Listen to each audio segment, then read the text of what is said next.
There is a terminological problem here, which may conceal more than just terminological difficulty. The proposition that atheism is true, or that is a misstatement of what I have to prove and what we believe. There's an argument among some of us as to whether we need the word at all. In other words, I don't have a special name for my unbelief in tooth fairies, say, or witches, or in Santa Claus. I just don't think that they're there. I don't have to prove a tooth fairyism. I don't have to prove a Santa Clausism. I don't have to prove a witchism. It's just, I have to say, I think that those who do believe these things have never been able to make a plausible or intelligible case for doing so. That's not agnosticism, because it seems to me that if you don't think there is any evidence, you're wrong to take refuge in saying you're neutral. You ought to have the courage to answer the question, which one is regularly asked: are you an atheist or not? Yes, I will say, I am. You can't tell anything else about me. You can't tell anything else about what I think, about what I believe, about what my politics are, or my other convictions. It's just that I don't believe in the existence of a supernatural dimension, and I've never been shown any evidence that any process observable to us cannot be explained by more satisfactory and more convincing means. The great physicist Laplace, when showing his working model of the solar system to the Emperor Napoleon, was asked, well, your model seems to have no room for a god in it, for deity. And he said, well, Your Majesty, it still all operates without that assumption. Now, here's what you would have to believe if you thought that this was all designed. Dr. Craig gave a slight parody of what I think about this. It could be true, but you'd have to imagine, let's say the human species has been, Homo sapiens has been with us, some people say as long as 250,000 years, some say 200, some say 100,000. Francis Collins and Richard Dawkins oscillate about this. It's not a very big argument. I'll just take 100,000, if you like. You have to imagine that human beings are born. Well, actually, most of them, a good number of them aren't born. They die in childbirth, or don't long outlive it. They're born into a terrifying world of the unknown. Everything is a mystery to them, everything from disease to volcanic eruptions. Everything is, their life expectancy for the first, I don't know, many tens of thousands of years would be lucky to be in the 20s, probably dying agonizingly over their teeth, poorly evolved as the teeth are, and from other inheritances from being primates, such as the appendix that we don't need, such as the fact that our genitalia appear to have been designed by a committee, other shortcomings of the species, exaggerated by scarcity, by war, by famine, by competition, and so on. And for 98,000 years or so, heaven watches this with complete indifference. And then, we know where your children go to school, by the way. Heaven watches this with total indifference, and then, with 2,000 years to go on the clock, thinks, actually, it's time we intervened. We can't go on like this. Why don't we have someone tortured to death in Bronze Age Palestine? That should teach them. That should give them the chance of redemption. You're free to believe that, but I think the designer who thought of doing it that way was a very cruel, capricious, random, bungling, and incompetent one. The news of this, Dr. Craig talks as if, okay, but since then there have been more people born, so it might have been a good time in terms of population growth. Well, there are a huge number of people in the world who still haven't even heard of this idea. The news hasn't penetrated to them. Or where it has, it's been brought to them by people who Dr. Craig doesn't think of as Christians, such as Mormons, for example. And it's taught to them in many discrepant and competitive and indeed incompatible and violently irreconcilable ways. And there's been a lot of argument in the church and the churches all this time about, well, okay, what is the answer to that? What about all the people who never could have heard the good news, or who never will hear it, or still haven't been reached by it, and who've died not knowing about it? What happens to them? How can they be saved? Well, the argument is that it's all somehow made retrospective. And with so many of these arguments, I just comment on these, well, how convenient. Because if you're willing to make assumptions of this kind, then really evidence is only ancillary. to what you are advancing.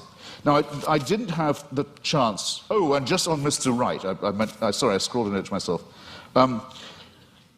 In your first round, Doctor, you said that N.T. Wright, who's an impressive person, says that no explanation of the success of Christianity is possible that doesn't rest on the terms of its being true. In other words, Wright says it was so successful, it must have been, and the people were so strongly motivated to believe it that it must have been true. I regard that as a very, very unsafe assumption.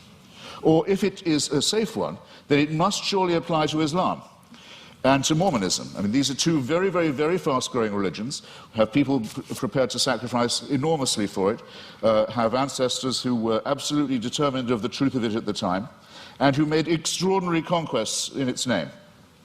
If you're going to grant this for one religion, it seems to me you have to be willing, not just willing, you may indeed be compelled to make this concession for all of them. And that, I think, would be not just an unsafe assumption, but for most of you here, a distinctly unwelcome one. Now, I didn't get the chance, because I out-talked myself, and I'm sorry for it, to get to the moral dimension. And I'm interested that the word objective morality is the one that Dr. Craig chooses. Usually arguments about morality are whether morality is, so to say, absolute, or whether it's relative. As to objectivity, I think it's a very good compromise word, by the way, and I'm very happy to accept it. But the problem with morality is this, in respect of religion. You can't prove that anyone behaves any better if they refer this problem upward to a supreme dictator of a celestial kind. There are two questions that I've asked in public, and I'll try them again, because I try them on every audience. They're very simple ones. First, you have to name for me, or challenges, let's say, rather than questions. You have to name for me an ethical action or an ethical statement, or moral action, moral statement made or undertaken by a believer that I couldn't undertake or say, I couldn't state or do. I haven't yet had an example pointed out of that to me. In other words, that a person of faith would have an advantage by being able to call upon divine sanction. Whereas if I ask you to think of a wicked act undertaken by someone in the name of God or because of their faith, you wouldn't have, or a wicked statement made, you wouldn't have that much difficulty, I think, in coming up with an example right away. The genital mutilation community, for example, is almost exclusively religious. The suicide bombing community is almost exclusively religious. There are injunctions for genocide in the Old Testament. There are injunctions and warrants for slavery and racism in the Old Testament too. There's simply no way of deriving morality and ethics from the supernatural. When we come to the question of the absolute, well, the most often cited one is the Golden Rule, the one that almost everyone feels they have in common. The injunction not to do to others as you wouldn't want them to do to you. This doesn't, in fact, come from the Sermon on the Mount or from Christianity, or it doesn't originate with it. It's certainly adumbrated by Rabbi Hillel, a Babylonian rabbi, and it's to be found in the Analects of Confucius too. But it has, since we're talking about objective, relative, and absolute, a crucial weakness in it, unfortunately. We'd like to be able to follow it, but it's only really as good as the person who's uttering it. In other words, if I say, I won't treat you as I don't want you to treat me, what am I to do when confronted with Charles Manson? I want him treated in a way that I wouldn't want to be treated myself. Anything else would surely be completely relativistic. So the argument isn't at all advanced by saying that I couldn't know any of this. I couldn't have any moral promptings. I couldn't decide for myself if I see a pregnant woman being kicked in the stomach, that because she's pregnant, that's obviously worse than if it was just a woman who wasn't pregnant being kicked in the stomach. This is part of my patrimony as a human being. It's part of the essential emotional solidarity that I need to have with my fellow creatures to make us realize that we are brothers and sisters, one with another. We are dependent upon each other. We have duties. We have expectations of one another. And that if we didn't have these and try and fulfill them, we couldn't have got as far as we have. We couldn't have evolved as a species. We couldn't have ever had a society. There's never been a society found where rape and murder and perjury are not condemned. And these moral discoveries long, or absolutes if you want to call them that, long predate the arrival of anything recognizable as monotheism. It's a bit like the argument of free will. People say, well, how do you have free will? Do you think you do have it? Well, it's a very, very difficult subject indeed. Some religions say you don't, in effect, have it, that all is determined by heaven. You're really only a plaything in a larger game. I take that to be some of the point of Calvinism. There are some schools of Islam also that say it is only as Allah wills. There's no will of yours really involved, as long as you're willing to make the prostration and the obedience. So the connection between religion and free will isn't as simple, as easy as some people like to think it is. But I would say, yes, I think we have free will. When asked why I think so, I would have to take refuge in philosophical irony and say, because I don't think we have any choice but to have free will.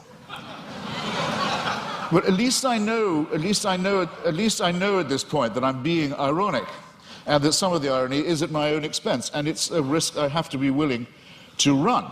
But the Christian answer is, of course you have free will. The boss insists upon it.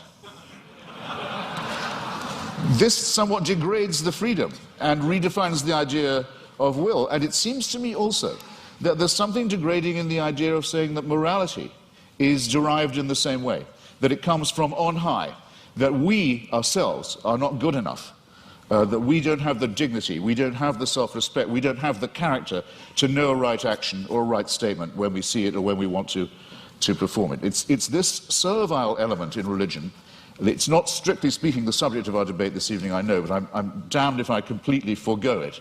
It's the idea that buried in the religious impulse is actually the wish to be unfree, is the wish for an immovable, unchangeable, celestial authority, a kind of heavenly North Korea that will take our decisions away from us and commit us only to worship and praise and thank a great leader and his son, the dear leader, forever and ever and ever. I'm so glad there's no evidence that this is true. Thank you.